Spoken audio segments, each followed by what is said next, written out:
The storm had been relentless, a blur of electric blue streaking across the horizon, and he was running like a man possessed, partly from fear, partly from sheer exhaustion, and mostly from the persistent memory of his ex-girlfriend's wrath. She wasn't the type to accept no for an answer. Every step he took seemed to summon a new memory of her dramatic declarations, each one more terrifying than the last. When he spotted a glowing structure off in the distance, something about it screamed safety, or maybe just less threatening than her, and he didn't care which. The hotel looked like it had been plucked straight from a hallucination.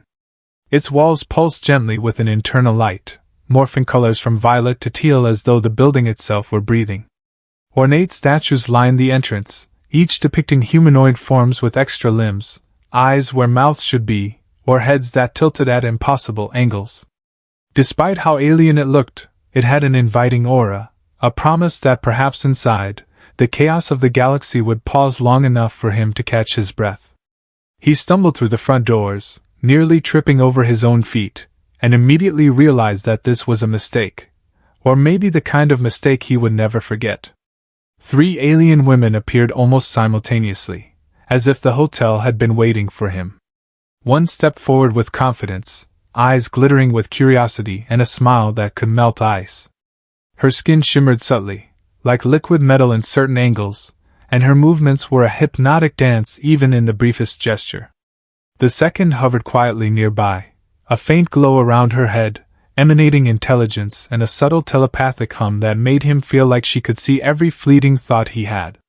The third leaned casually against a pillar, smirking mischievously, her multiple arms crossing and uncrossing in a rhythm that suggested she was already plotting trouble for him. They didn't speak in a language he could understand immediately. Instead, they tilted their heads, waved hands, and emitted soft melodic tones that somehow felt like a greeting. He opened his mouth, words failing him, and realized he had forgotten how to form coherent sentences around beings that didn't follow the same rules of biology or logic. He was just a man looking for a bed, and yet here he was, surrounded by 3 women whose very existence seemed designed to unbalance him completely. The first misunderstanding came swiftly. A yawn, innocent and human, was met with a flurry of gestures. The confident one stepped closer, her eyes sparkling with excitement, murmuring something that sounded musical but carried weighty significance.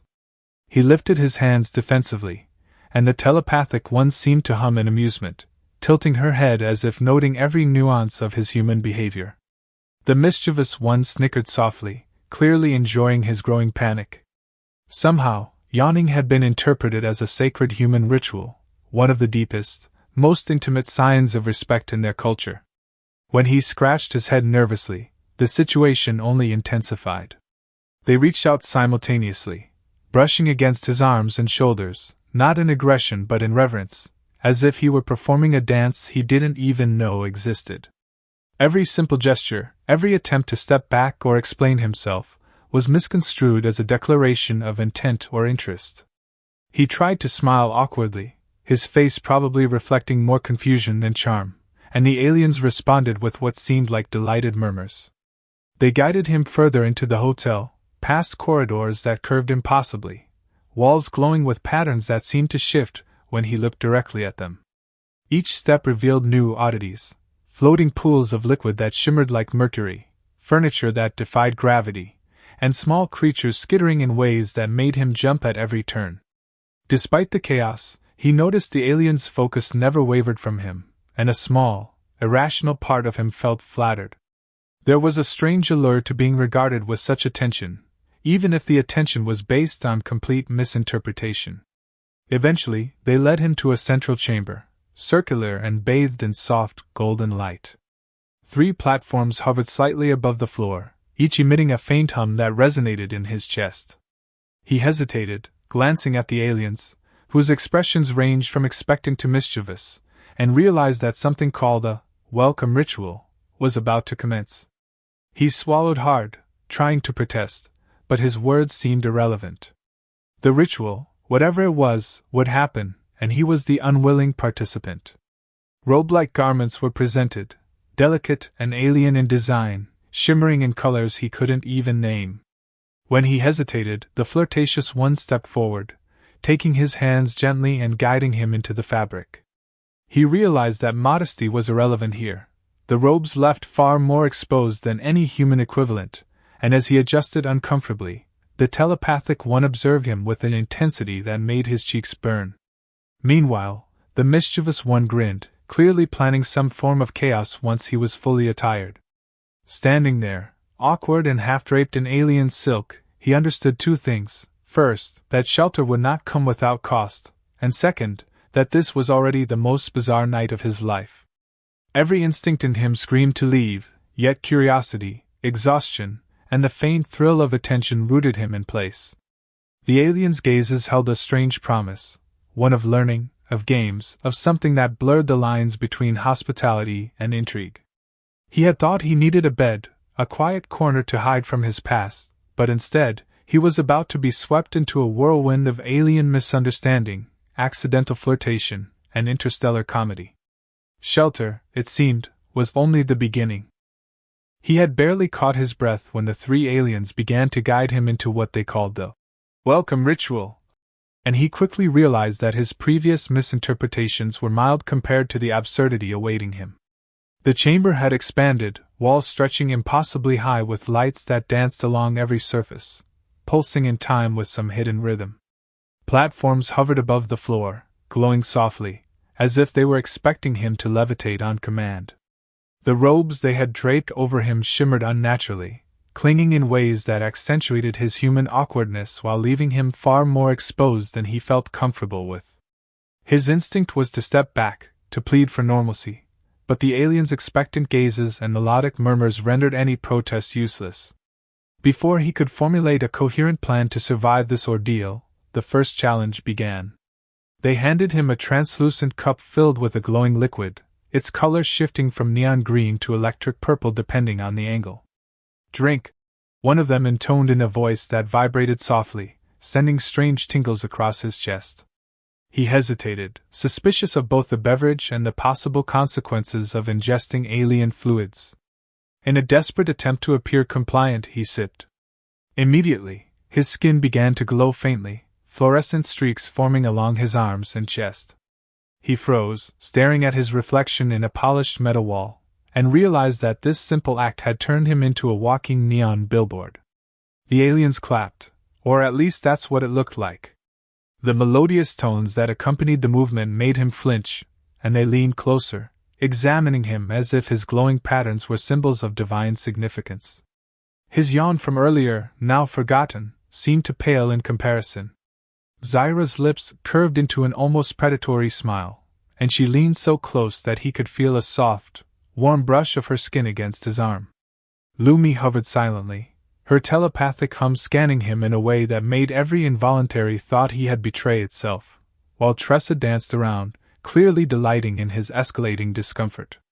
When he tried to apologize for looking bewildered, the aliens misinterpreted his stammering as eloquent declarations of human culture, and even some kind of ritualistic love poetry. Every flinch, blush, and nervous gesture was read as subtle communication, and he found himself being guided into a dance. The platform beneath him hummed, rising slightly into the air as he stumbled through a sequence of alien-inspired movements. He raised his arms, twisted, and tried to follow the intricate steps, only to misstep and nearly topple over.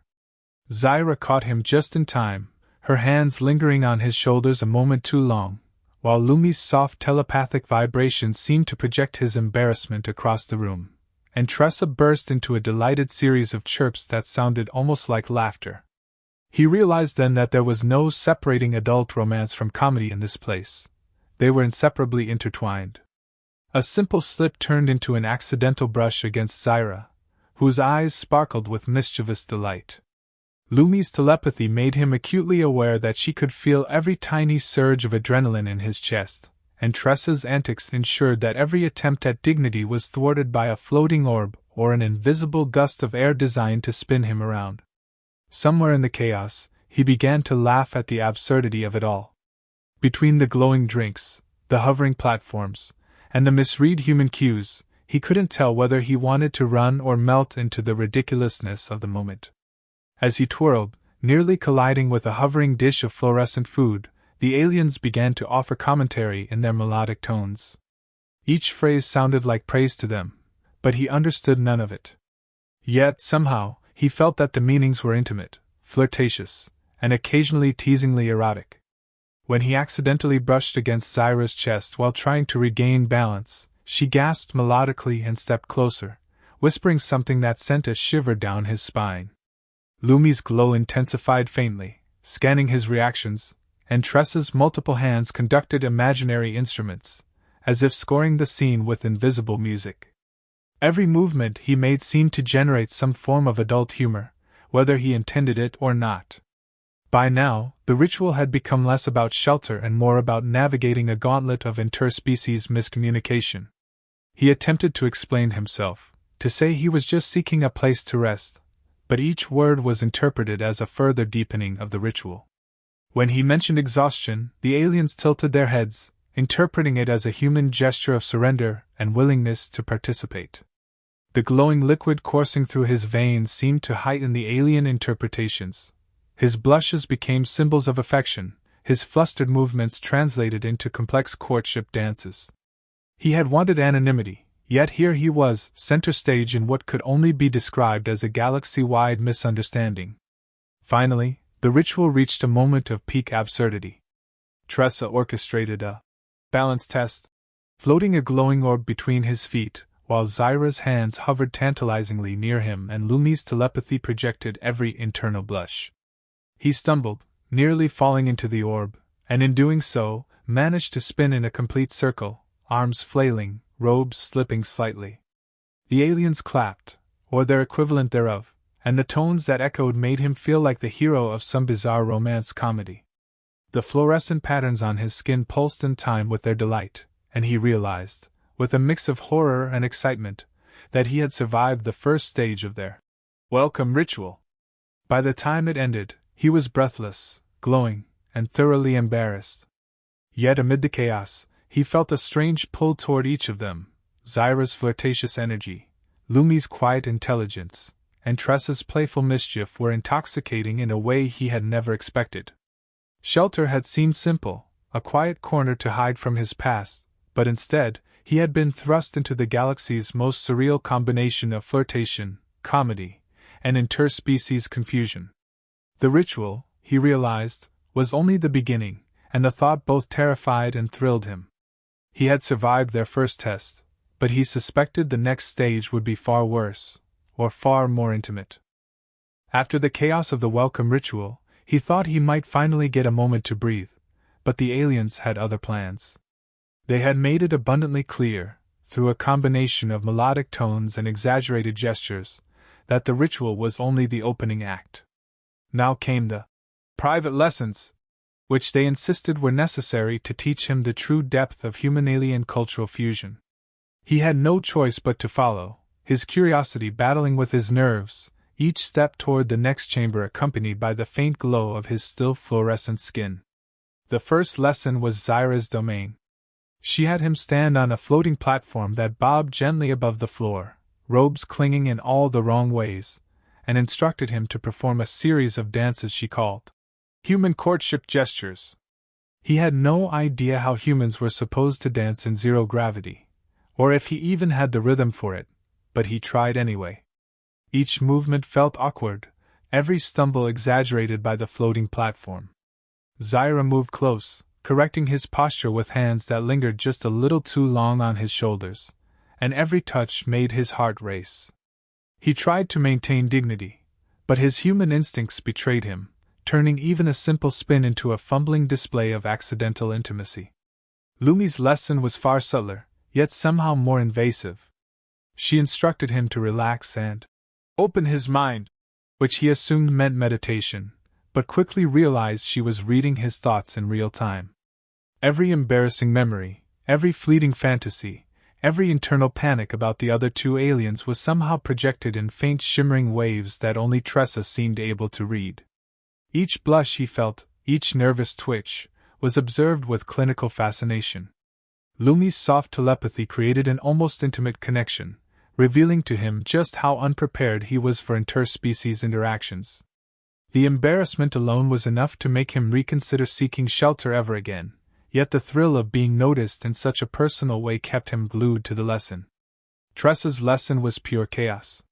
She transformed the chamber into an obstacle course that defied both physics and logic, floating platforms, slippery surfaces, and unpredictable gusts of wind forcing him into positions he had never imagined. At one point, he had to vault over a glowing barrier, only to land in a perfectly timed tangle with Zyra, sending both of them into a half-fall, half-embrace. The alien's interpretations of his movements bordered on the absurd. Every accidental brush, every stumble, every flustered expression became a supposed demonstration of his human prowess in the arts of affection. He tried to explain himself, but the melodic tones that accompanied their laughter drowned out any protest. Amid the physical comedy, the glowing drinks made a return. A new beverage was offered, swirling with colors that shifted between green, pink, and violet. Hesitant, he sipped, and felt a sudden warmth flood his chest as his fluorescence intensified, now forming intricate patterns along his arms and torso. Zyra clapped melodically, Lumi hummed softly in apparent approval, and Tressa danced around him in sheer delight. The pattern on his chest looked almost like an alien heart, which Zyra immediately interpreted as a declaration of his feelings. He tried to protest, waving his hands, but every movement only seemed to reinforce the misunderstanding. What started as an innocent drink had become a theatrical display of accidental intimacy and flirtation. At one point, the three aliens coordinated without realizing it, creating a scenario that would have been comical even in a dream. Zyra guided his hands in a delicate dance, Lumi projected his thoughts in soft waves, and Tressa unleashed a series of mischievous gusts that made him wobble uncontrollably. He ended up spinning, slipping, and landing in a half-collapsed heap against Zyra, arms tangled, robes shifted, fluorescent patterns flashing wildly across his chest. All three aliens leaned closer, their expressions a combination of delight and curiosity, and he felt himself caught in a whirlpool of embarrassment, attraction, and absurdity. His original goal, simply finding shelter, had long since been abandoned. Even in the midst of chaos, he began to notice subtleties that made him feel strangely alive. Zyra's teasing, the playful glint in her eyes, became intoxicating. Lumi's quiet intelligence and telepathic insight sparked a curiosity that made him wish he could understand more than just the surface of her mind. Tressa's pranks, though frustrating, revealed a mischievous charm that made him laugh despite himself. Each alien had her own style, her own way of drawing him into this bizarre world, and each moment of interaction brought a mix of panic, excitement, and reluctant fascination. By the time the lessons concluded, he was exhausted, tangled in robes, glowing from the drinks, and still balancing on the floating platform. He collapsed into their collective arms, fully aware that his humiliation was complete. But as he lay there, fluorescent patterns pulsing softly across his skin, he realized that this moment, absurd and embarrassing as it was, also carried an unexpected warmth. Shelter had turned into an education in chaos, flirtation, and interspecies connection. He had survived their lessons, yes, but more importantly, he had begun to understand that the alien's fascination with him was not just about amusement. It was about connection, however strange, confusing, or hilariously awkward it might be. And so, as he caught his breath and tried to disentangle himself from Zyra's lingering hands, Lumi's intense gaze, and Tressa's mischievous grin, he understood that he had entered a game whose rules were unknowable, whose challenges were endless, and whose rewards were both terrifying and tantalizing. Shelter had been the bait, but what he had stumbled into was something far greater, an interstellar comedy of errors, flirtation, and the most unpredictable adult lesson in cultural fusion he could ever imagine. By the time the lessons ended, he was a human kaleidoscope, glowing in irregular neon patterns, tangled in robes that seemed determined to betray him at every turn, and utterly exhausted. Yet, lying in a soft, hovering nest of cushions that the aliens had prepared for him, he realized that despite the chaos, a strange sense of warmth had settled over him. The absurdity of it all, the constant misunderstandings, and the playful flirtation had somehow morphed into something far more intimate than he ever expected. He could feel the gentle presence of each alien around him, Zyra's flirtatious energy radiating in waves, Lumi's quiet curiosity hovering in the air like a faint hum, and Tressa's mischievous grin lighting up the room with sparks of playful chaos. As he attempted to sit up, he found himself caught in a gentle hold by Zyra, her hands resting lightly on his shoulders as she whispered in that melodic tone that had been both terrifying and enchanting from the start. He tried to explain himself, fumbling over words, insisting that he had only wanted shelter, but his protests fell into a haze of melodious laughter and approving hums. They misinterpreted his explanations as the most profound confessions, and he could see it in their eyes, the belief that he had just unveiled the depths of human sincerity and affection. Every blush, every nervous gesture, every awkward glance was being read as charm, as intent, as a deliberate display of interest. Tressa floated closer, her multiple arms weaving through the air, flicking at glowing orbs, and gently nudging him with a playful smirk. She had clearly planned to keep him off balance, but in a way that somehow felt exhilarating rather than threatening. Each movement, each accidental touch, heightened the tension, but also the hilarity of the moment. He found himself laughing in spite of himself, a mix of nervousness, embarrassment, and the strange thrill of flirtation. He realized that what he had initially perceived as chaos was really a carefully orchestrated dance, a test of adaptability, wit, and, as he reluctantly admitted, charm. Lumi, quiet and observant, hovered slightly behind him, her eyes reflecting an understanding that was almost too deep. When she reached out, it wasn't with the intent to overwhelm, but to gently brush away a stray lock of his hair. Even that simple gesture sent a shiver down his spine, and he caught himself staring longer than he should have, realizing that amid the absurdity and comedy, a real connection had formed. Her telepathic presence hummed softly in the background, reading his relief and exhaustion, interpreting it in ways he couldn't fully understand, but somehow felt meaningful. The room was silent for a heartbeat, filled only with the faint pulse of light from the floating orbs and his still glowing skin. In that moment, he understood something fundamental about his situation. Shelter had never been the goal. It had been the bait. The real experience, the real adventure, was living among beings who saw him in ways humans never could, ways that were confusing, chaotic, erotic, and unexpectedly flattering. His mind raced, realizing that every embarrassment, every slip, and every accidental gesture had drawn them closer, weaving him into the fabric of this strange, hilarious, and alluring alien world. Finally Zyra spoke, or at least what passed for speech in melodic, musical tones, and gestured for him to lean back, relax, and let go of all pretenses. Tressa floated nearby, still mischievous, but with a softness in her expression that suggested amusement without malice. Lumi's eyes, glowing faintly, gave him a quiet acknowledgement, a silent communication of acceptance and curiosity. The combination of the three was overwhelming in its effect. He had entered the hotel as a fugitive from a past life, seeking only a bed, and now he was enveloped in an experience that was flirtatious, intimate, absurd, and entirely transformative. He laughed softly at the absurdity of it all. Here he was, glowing, half exposed, tangled in alien robes, and yet, somehow, perfectly content. They had turned his simple desire for shelter into a night of chaotic education in alien courtship, cultural immersion, and the kind of accidental intimacy that made him question his previous notions of human interaction. Each glance, each brush of skin, each melodious murmur had created a strange, intoxicating rhythm that pulled him further into their world. He realized that, in a way, this was exactly the adventure he didn't know he had been craving, a place where his human instincts, flaws, and awkward charm were not only tolerated but celebrated. As he lay back fully, finally surrendering to exhaustion, the three aliens arranged themselves around him in a way that was both protective and playful.